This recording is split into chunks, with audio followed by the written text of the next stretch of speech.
புதிய ஏற்பாட்டுல ரோமர் 15:13 நாம் வாசிக்கும் பொழுது இந்த பரிசுத்தாவியினுடைய கிரியைகளை நாம் இங்கே பார்க்கிறோம்.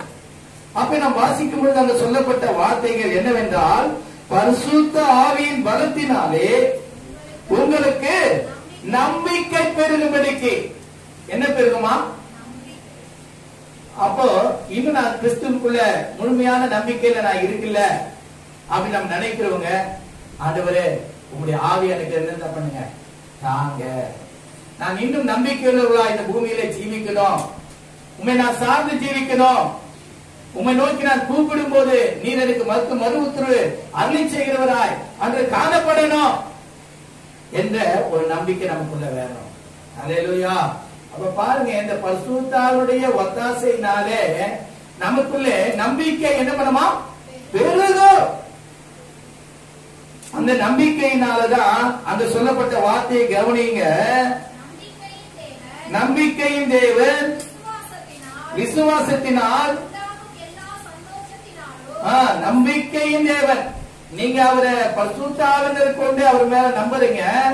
அந்த நம்பிக்கையின் தேவன் விசுவாசத்தினால் உண்டாகும் எல்லாவித சந்தோஷத்தினாலும் சமாதானத்தினாலும் உங்களை நிரப்புவாராக. நல்ல கரந்தட்டி அந்த நாமத்தை உயர்த்துவோமா? ஹல்லேலூயா, ஹல்லேலூயா, ஹல்லேலூயா.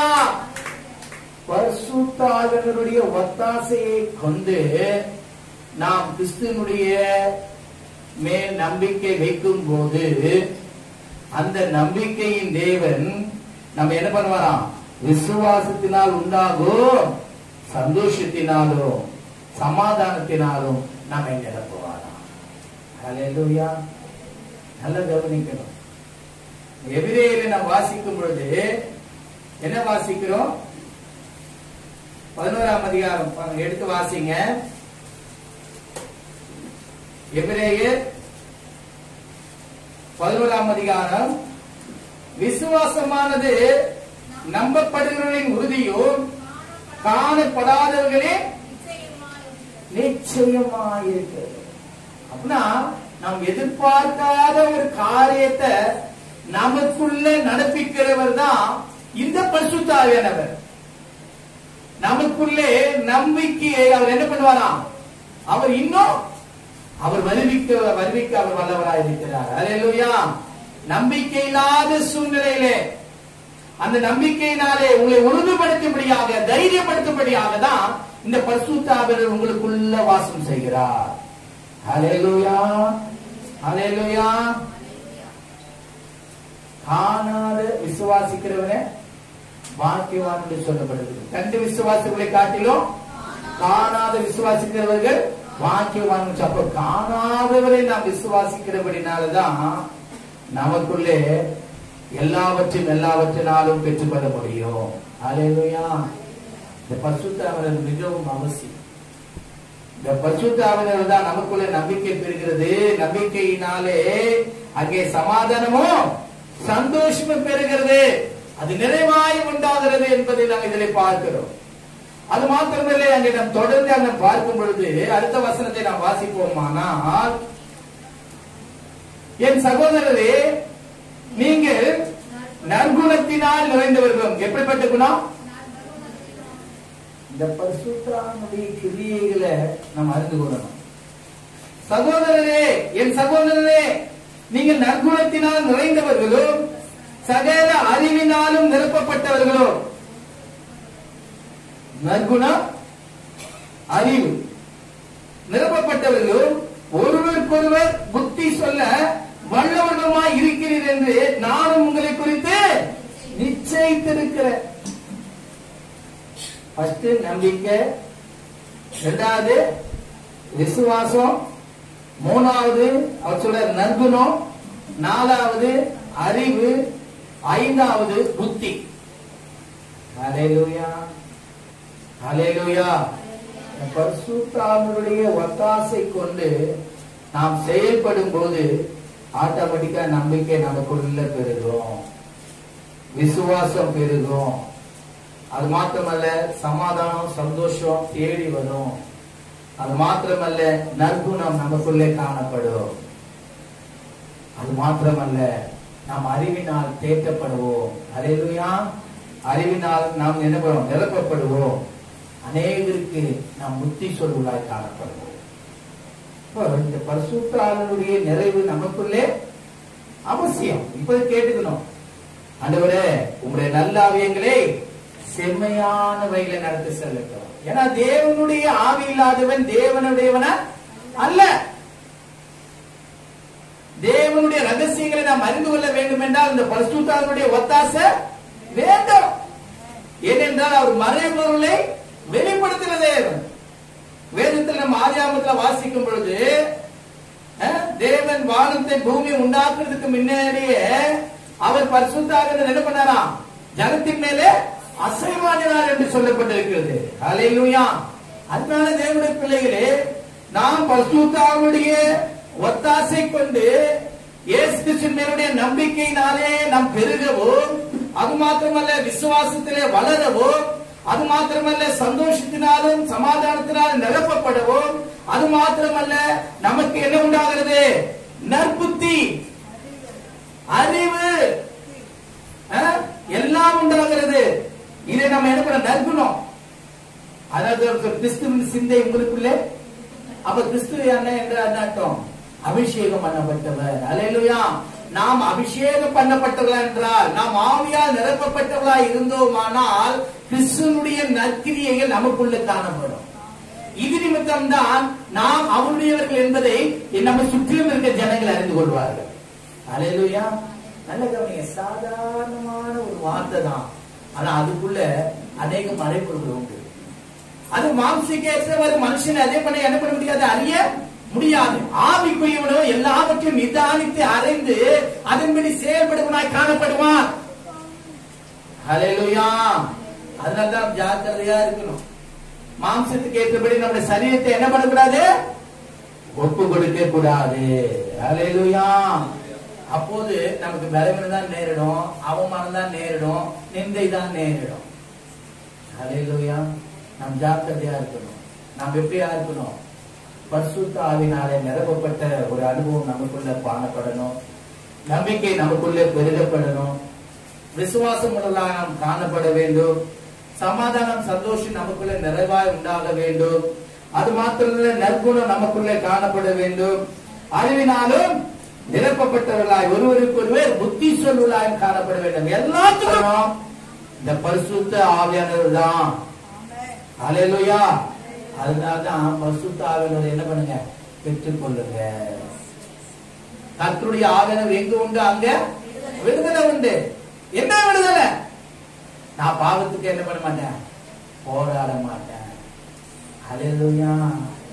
அது மாத்திரமல்ல, நான் தீங்கான வழியில என்ன பண்ண மாட்டேன்? நடக்க மாட்டேன். நான் என்ன பண்ண மாட்டேன்? பொய் சொல்ல மாட்டேன். மத்தவங்களுக்கு என்ன பண்ண மாட்டேன்? துரோகம் பண்ண மாட்டேன். நான் பிறருடைய பொருளை என்ன பண்ண மாட்டேன்? இச்சிக்க மாட்டேன். சத்தியத்தை அறிவீர்கள், சத்தியம் உங்களை விடுதலையாக்கும். அப்ப சத்திய ஆவியானவர் என்னை சகல சத்தியத்துக்குள்ளவனை நடத்துவார். பாவத்தை இன்னதென்று எனக்கு அறிவுணர்த்துவார். நீதி இன்னதென்று எனக்கு உள்ளத்தை புகற்றுவார். அல்லேலூயா. பாவத்தின் சம்பளம் மரணம். ஆனால் நாம் கிறிஸ்து இயேசுக்குள்ளே விசுவாசம் உள்ளவர்களாக இருந்தால் பாவத்துக்கு சேர்த்து நீதிக்கு பிழைத்திருப்போம். அல்லேலூயா. கிறிஸ்து நமக்குள்ளே ஜீவிக்க வேண்டும். கிறிஸ்து நமக்குள்ளே காணப்பட வேண்டும். அவருடைய நற்குணங்கள் நமக்குள்ளே வெளிப்பட வேண்டும். உங்களை காண்பவர்கள் கிறிஸ்துவை காண வேண்டும். அல்லேலூயா. சொல்லப்பட்ட வார்த்தைகள் அநேகம் உண்டு. ஆனால் சில காரியங்களை நான் உங்களுக்கு முன்பாக நான் வைக்கிறேன். எடுத்து நாம் வாசிப்போம். எபேசியர் 3ஆம் அதிகாரம் 266ஆம் பக்கம்.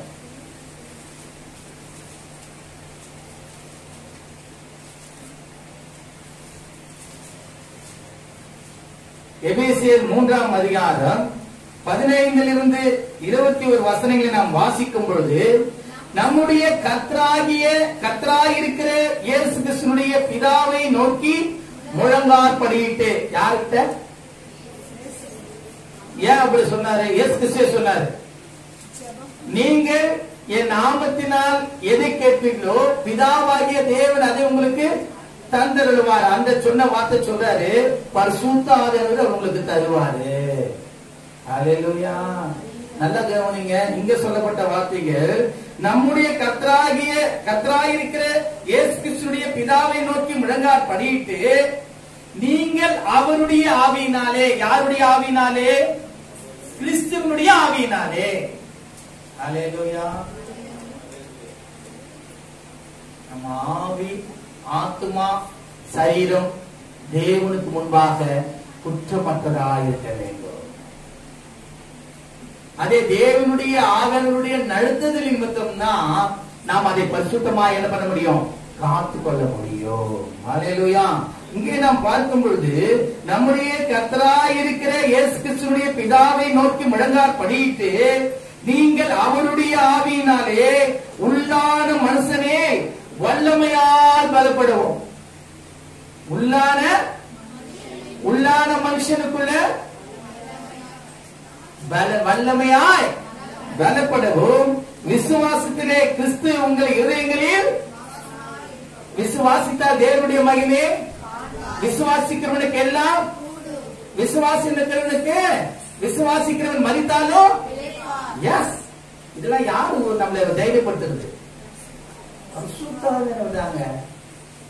இவரை நம்ம என்ன பண்ணக்கூடாது? ஒரு நாளும் அசட்டப்படவே கூடாது. ஹல்லேலூயா. நாம் அவருக்குள்ள என்ன பண்ணணும்? நாம் அவருக்குள்ள பலனடைவர்களாக காணப்பட வேண்டும். அவருக்காக சாட்சியா ஜீவிக்கிறவர்களாக காணப்பட வேண்டும். அதனாலதான் அழகா சொல்லுங்க வேதம், விசுவாசத்தினாலே கிறிஸ்து உங்கள் இதயங்களில் வாசமா இருக்கவும் நீங்கள் அன்பிலே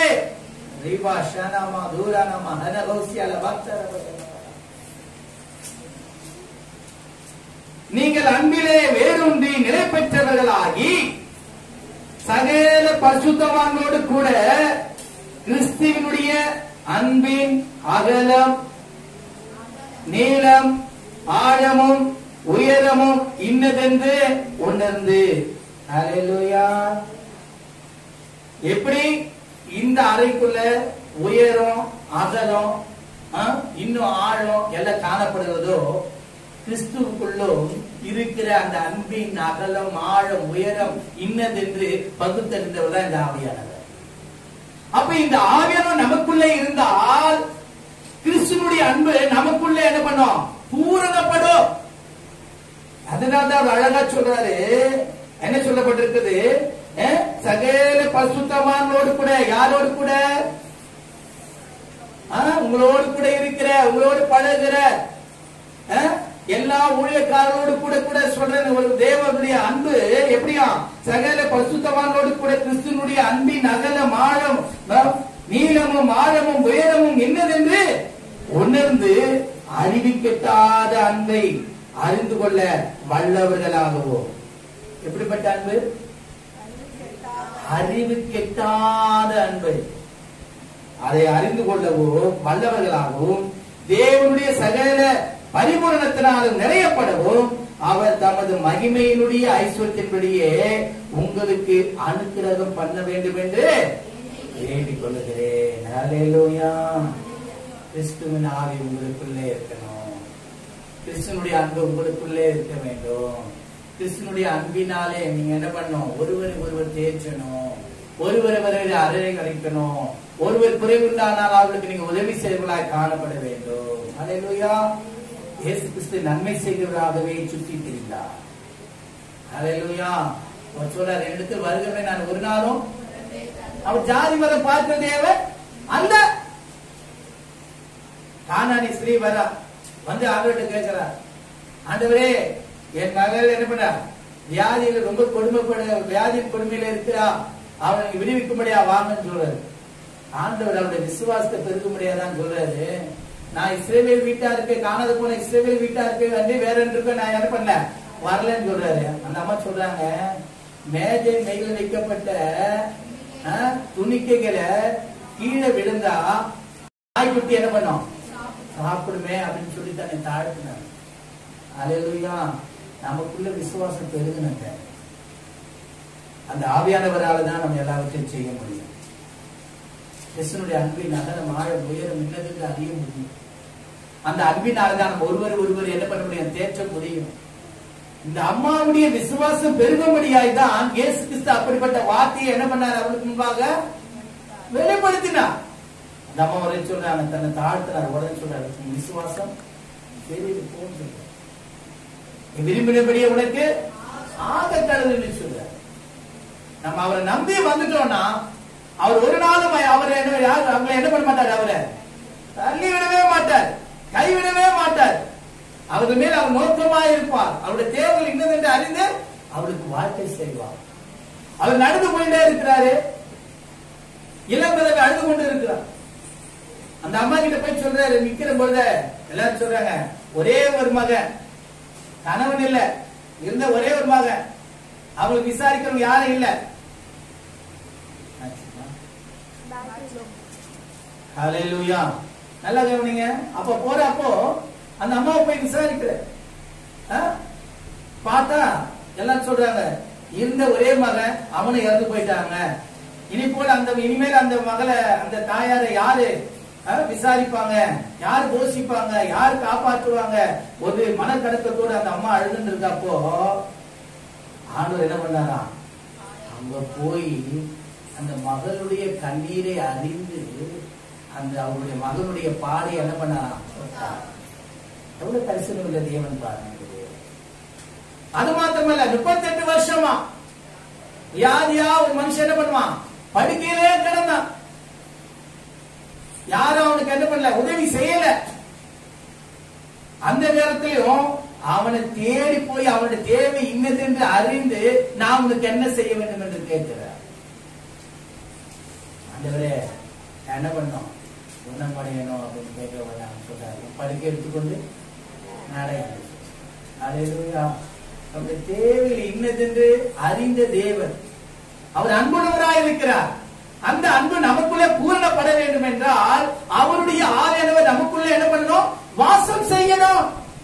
நீங்கள் உங்களுடைய அல்லவென்று அறியீர்களா? கிறிஸ்துனுடைய ஆவி உங்களுக்குள் வாசமா இருக்குது, தேவனுடைய ஆலயமா இருக்கிறீர்கள் என்று சொல்கிறார். அல்லேலூயா. தேவனுடைய ஆவியானவர் நமக்குள்ள வந்து வாசம் பண்ணுகிறார். நல்ல கவனிங்க. இங்க அறிவிக்கட்டாத அந்த அன்பை அறிந்து கொள்ள வல்லவர்களாகவும் தேவனுடைய சகல பரிபூரணத்தினால நிறையப்படவும் அவர் தமது மகிமையினுடைய ஐஸ்வர்யத்தின்படியே உங்களுக்கு அனுக்கிரகம் பண்ண வேண்டும் என்று வேண்டிக் கொள்ளுகிறேன். நாம் வேண்டிக் கொள்ளுகிறதற்கும் நினைக்கிறதற்கும் மிகவும் அதிகமாய் நமக்குள்ளே கிரியை செய்கிற வல்லமையின்படியே நமக்கு செய்ய வல்லவராகிய அவருக்கு சபையிலே கிறிஸ்து இயேசுவின் மூலமாய் தலைமுறை தலைமுறைக்கும் சதா காலங்களிலும் மகிமை உண்டாவதாக. ஆமென். ஹல்லேலூயா. ஹல்லேலூயா. எல்லா சபைகளிலும் பரிசுத்த ஆவியானவர் எழுந்திருக்கிறது. ஹல்லேலூயா. நாம் பரிசுத்த ஆவியானவரை பெற்றுக்கொள்ள வேண்டும். அதனாலதான் நீங்கள் பிதாவை நோக்கி வேண்டிக் கொள்ளும் போது பரிசுத்த ஆவியானவர் உங்களுக்கு அவர் என்ன பண்ணுவாரா? தருவார் என்று சொல்லப்பட்டிருக்கு. அந்த வார்த்தையின்படியாக தான் இந்த எபேசியர் பத்திரத்துக்கு பவுல் எழுதுகிறார். அவருடைய அன்பின் அகலம் ஆழம் இன்னதென்று அது தெரிந்த அந்த பரிசுத்த ஆவியானவரை நீங்கள் பெற்றுக் கொள்ளும்படியாய் பிதாவை நோக்கி வேண்டிக் கொள்ளுங்கள் என்று சொல்லுகிறார். அப்பொழுதுதான் தேவனுடைய அன்பு நமக்குள்ளே பூரணப்படும் போது நாம் அனைவரை விசாரிப்போம், அவர்களுக்கு உதவி செய்வோம். அது மாத்திரமல்ல, அவர்களுடைய காரியங்கள் என்னதென்று நாம் அறிந்து அவர்களுக்காக என்ன பண்ணுவோம்? வேண்டுதல் செய்வோம். இது எல்லாமே பரிசுத்த ஆவியானவருடைய கிரியை. இல்லைன்னா நமக்கு என்ன வந்தது அப்படின்னு சொல்லிட்டு என்ன பண்ணுவோம்? போய் கொண்டே இருப்போம். அப்படிப்பட்ட ஆவி நமக்குள்ள யாருக்குள்ள இருக்கவே கூடாது. ஹல்லேலூயா. தேவனுடைய ஆலயத்துல ஒண்ணு குறைவுபட்டுச்சுன்னா என்ன பண்ணணும், ஏது பண்ணணும், என்ன பண்ண போறீங்க அப்படின்னு கேட்கிற ஒரு என்ன பண்ணோம்? ஒரு இருதயம் வேணும். அது பரிசுத்த ஆவியானவர் இருந்தாங்க. அந்த பரிசுத்த ஆவியானவர்னா நமக்கு என்ன அப்படின்னு சொல்லிட்டு என்ன பண்ணுவோம்? நம்முடைய வேலையை பார்த்து நம்ம போய் கொண்டே இருப்போம். ஹல்லேலூயா. இன்னொரு காரியம் குறித்து நம்மளுக்கு சொல்றேன் நானு. ஏன்னா தேவனுடைய அன்பை கொடுத்துதான் சில காரியம் சொல்றேன். நல்ல சமாளியம் குறித்து நீங்க கேள்விப்பட்டிருக்கீங்க. என்ன பண்ணா? யார எல்லாராலும் குத்து என்ன பண்ணா? ஒரு மனுஷன் என்ன பண்றான்? அடிபட்டு இருக்கிறான். கல்லர்களால அடிபட்டு குத்துயிரா ஒரு மனுஷன் கிடக்கிறான். ஆனா அதை என்ன பண்றாங்க? அநேகர் பார்த்து நடந்து போறாங்க, அவனுக்கு உதவி செய்யல. வேதப்பாரகர், பரிசேயர், எல்லாரும் என்ன பண்றாங்க, அவங்க பாரு. ஆனா நல்ல சமாரியன் வந்து அவனுடைய காயங்களை கட்டி அவனுக்கு வேண்டியதெல்லாம் செய்து சத்திரத்துல அவங்க போய் சேர்த்து அவனுக்கு வேண்டியது நீங்க செய்யுங்க, நான் திருப்பி வரும்போது அதை உங்களுக்கு தருவேன். இது எல்லாமே அந்த நல்ல ஆவியானவருடைய ஒரு குணம் நமக்குள்ளே இருந்தாதான் இப்படி மற்றவங்களுக்கு நம்ம இறங்குள்ளா இருக்கணும். அல்லேலூயா. இந்த பரிசுத்தருடைய அன்பு நமக்குள்ளே பூரணமா இருந்தானா, ரோட்ல ஒரு பார்த்தங்க நாய் அடிபட்டுதா கூட அது நாயை கூட நம்ம என்ன பண்ணுவோம், பார்த்து அது என்ன நடந்ததுன்னு பார்க்கணும். எத்தனையோ மனுஷர் ஆபத்துல இருக்கிறாங்க, அவங்களுக்கு உதவி செய்ய முடியல. அல்லேலூயா. இந்த பரிசுத்தருடைய ஒத்தாசை கொண்டு தேவ அன்பு நமக்குள்ளே பூரணப்பட்டிருந்தா நம்ம அநேகருக்கு உதவி செய்வர்களா இருப்போம். அது மாத்திரமல்ல, விசாரிக்கிறவர்களா இருப்போம். அவர் மாத்திரம் இல்ல, அவங்களுடைய பாரத்தை நம்ம சுமந்து கொண்டு நம்ம அவளுக்காக ஜெபிக்கிறவர்களாக காணப்பட வேண்டும். அல்லேலூயா. அநேக காரியங்கள் இருக்கு, நேரம் இல்லாத தொடர்ந்து நான் போயிட்டு கொண்டே இருக்கிறேன். அப்ப பாருங்க, சொல்லப்பட்ட வார்த்தையில அதுல 8ஆம் வசனத்தை நாம் வாசிக்கும் பொழுது 5ஆம் அதிகாரம் விடுங்க, ரோமர் 5ஆம் அதிகாரம் 5ஆம் வசனம் சீக்கிரம். ரோமர் 5:5. முற்காலத்திலே நீங்கள் அந்தகாரமா இருந்தீர்கள். இல்ல, ரோமர் 5:5. மேலும் நமக்கு அருளப்பட்ட 212ஆம் பக்கம், புதிய ஏற்பாட்டுல 212ஆம் பக்கம், ரோமர் 5:5 நாம் வாசிக்கும் பொழுது, மேலும் நமக்கு அருளப்பட்ட பரிசுத்த ஆவியினாலே திரும்ப திரும்ப அந்த வார்த்தை நம்மளை என்ன பண்ணுது, நம்மளை உற்சாகப்படுத்துது. தேவனுடைய அன்பு உனக்குள்ள பூரணப்படட்டும். அந்த அன்பில நீ என்ன பண்ணுவ, நம்பிக்கையுள்ளவர்களாய், தேவனுக்குள்ளே விசுவாசம் உள்ளவர்களாய், நற்கிரியைகளை செய்கிறவர்களாய் நீ காணப்படுவாய். அல்லேலூயா. அதனால சொல்லப்பட்டிருக்கு, மேலும் நமக்கு அருளப்பட்ட பரிசுத்த ஆவியினாலே தேவ அன்பு நம்முடைய இதயங்களில் ஊட்டப்பட்டிருக்கிறபடியால் அந்த நம்பிக்கை நம்மை வெட்கப்படுத்தாது. நம்ம கிறிஸ்துவுக்கு பிரியமான வழியிலே நம்மை நடத்தும். கிறிஸ்துவுக்கு பிரியமான காரியங்களை செய்ய தூண்டும். கிறிஸ்துவுடைய ஆவி இல்லாதவன் அவருடையவன் அல்ல. அல்லேலூயா. தேவன் அன்பாகவே இருக்கிறார். அப்ப தேவனுடைய ஆவி நமக்குள்ளே இருந்தால் நாமும் தேவனுடைய அன்பிலே நடந்து கொண்டு அநேகரை சிநேகிக்கிறவர்களாய் இருப்போம். அநேகருக்கு இறங்கி உதவி செய்வர்களாய் காணப்படுவோம். அல்லேலூயா. கிறிஸ்துவை நமக்குள்ளே வெளிப்படுத்துவோம். அது மாத்திரமல்ல, அதிலே 8ஆம் வசனத்தை நாம் வாசிக்கும் போது, நாம் பாவிகளாய் இருக்கையில் கிறிஸ்து நமக்காக மறுத்ததினாலே தேவன் நம்மேல் வைத்த தமது அன்பை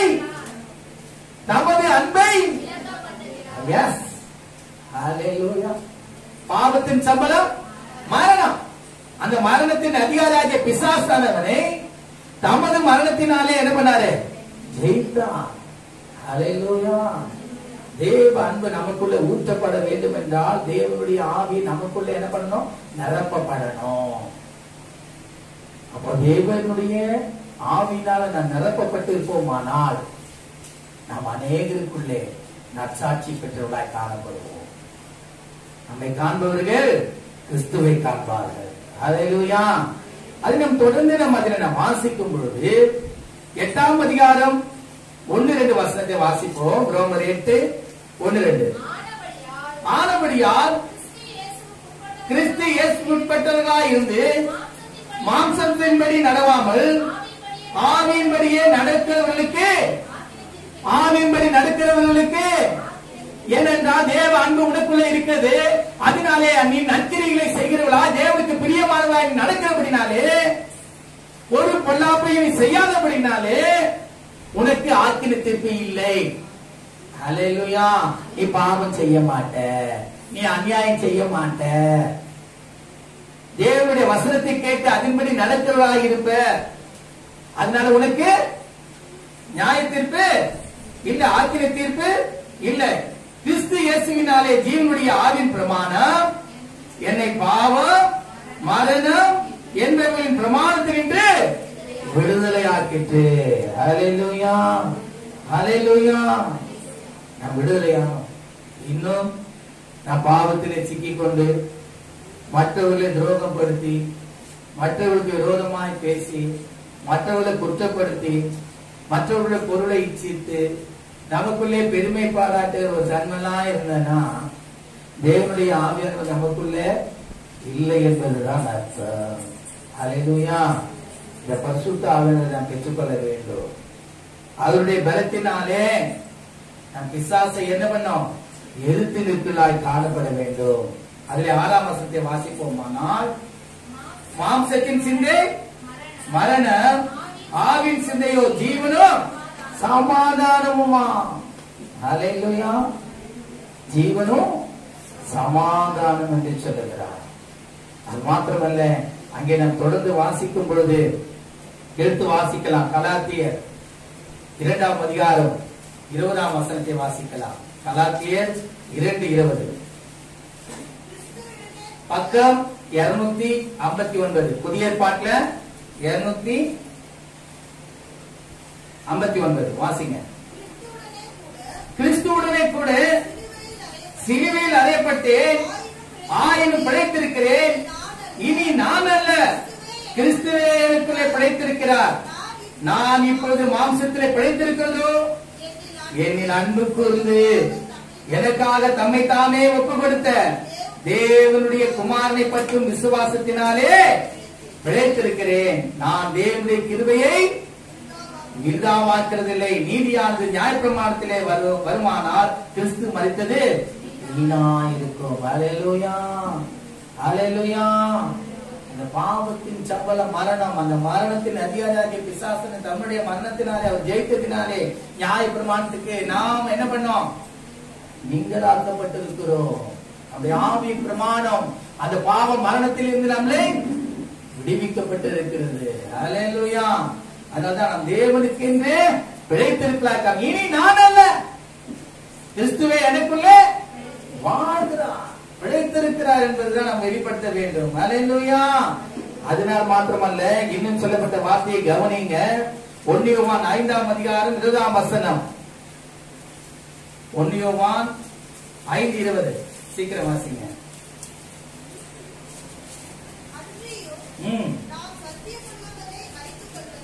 பக்கம் 330ஆம் பக்கம். புதிய ஏற்பாட்டுல 330ஆம் பக்கம். 1 யோவான் 5:20 நாம் பார்க்கும் பொழுது, அன்றியும் நாம் சத்தியம் உள்ளவரை அறிந்து கொள்வதற்கு தேவனுடைய குமாரன் வந்து நமக்கு புத்தியை தந்திருக்கிறார் என்றும் அறிவோம். அவருடைய குமாரனாகிய இயேசு கிறிஸ்து எண்ணப்பட்ட சத்தியம் உள்ளவருக்குள்ளும் இருக்கிறோம். இவரே மெய்யான தேவனும் நித்திய ஜீவனுமாயிருக்கிறார். அல்லேலூயா. இயேசு கிறிஸ்து சத்தியம் உள்ளவர் என்பதையும் அவர் நம்மை நித்திய ஜீவனுக்குள்ளே வழிநடத்துவார் என்பதையும் இந்த பரிசுத்த ஆவியானவரால் தான் நம்ம தெரிந்து கொள்ள முடியும். இந்த புத்தி நமக்குள்ள இல்லைன்னா சத்தியத்தை அறிய முடியாது, நித்திய ஜீவனுக்குள்ளும் நாம் கடந்து போக முடியாது. அல்லேலூயா. இந்த பரிசுத்த ஆவியானவர் மிகவும் நமக்கு அவசியம். பரிசுத்த ஆவியானவர் நம்மை நித்தமும் நடத்துவாராக. எபேசியர் 5ஆம் அதிகாரம் 15 18 வசனங்களை நாம் வாசித்து முடிக்கலாம். எபேசியர் 5ஆம் அதிகாரம் 568ஆம் பக்கம். சாரி, 268ஆம் பக்கம். எபேசியர் 5:15-18. ஆனபடினாலே நீங்கள் ஞானமற்றவர்களைப் போல நடவாமல் ஞானம் உள்ளவர்களைப் போல கவனமாய் நடந்து கொள்ள பார்த்து நாட்கள் பொல்லாதவர்களானதால் காலத்தை பிரயோஜனப்படுத்திக் கொள்ளுங்கள். ஆகையால் நீங்கள் மதியற்றவர்களாயிராமல் ஞானம், அறிவு, புத்தி எல்லாம் கிறிஸ்துவுடனே நமக்கு என்ன பண்ணது? பூரணமாக்கப்பட்டிருக்கிறது. அவருடைய ஆவியானவர் நமக்குள்ளே இருக்கிறதுனால தேவ அன்பு நமக்குள்ளே பூரணப்பட்டிருக்கிறது.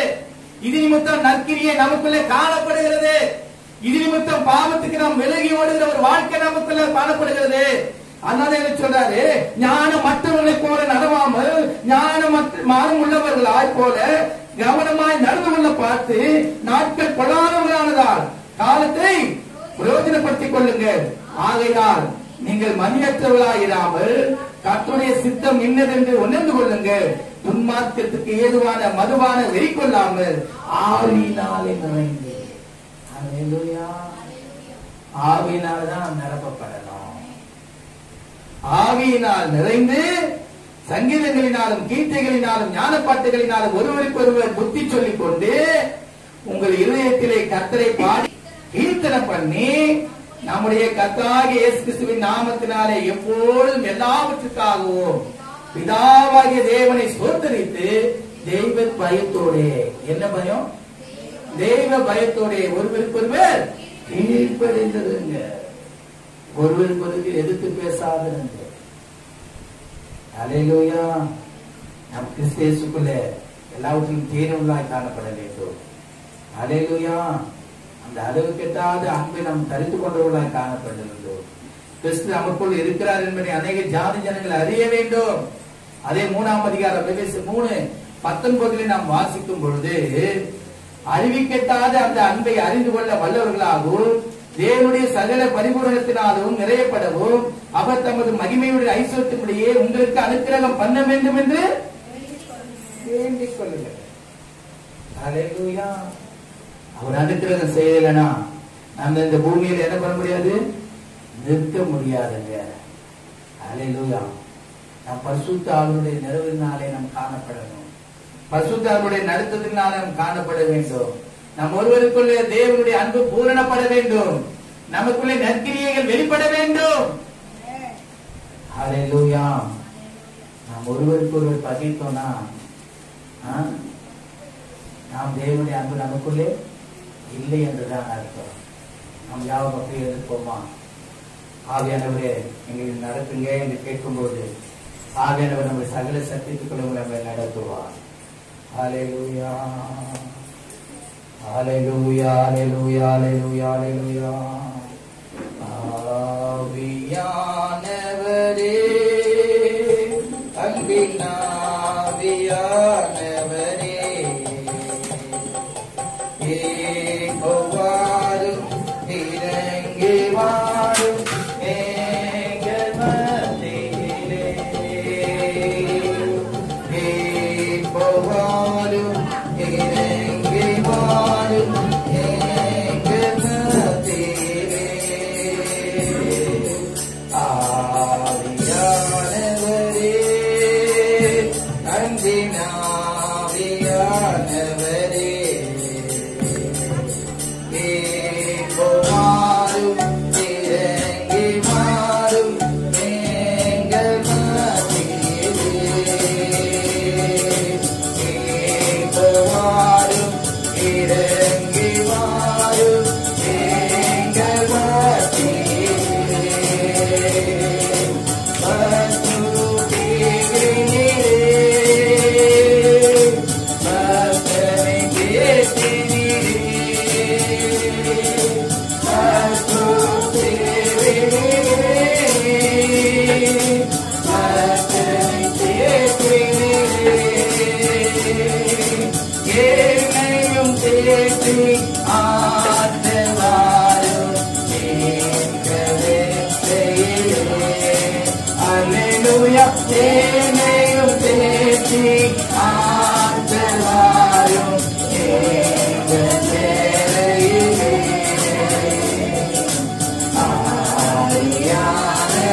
ஆவியானவரே, அன்பின் ஆவியானவரே.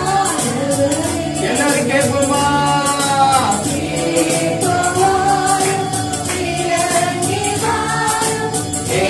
எங்கள் மத்தியிலே. ஆமென்.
Ah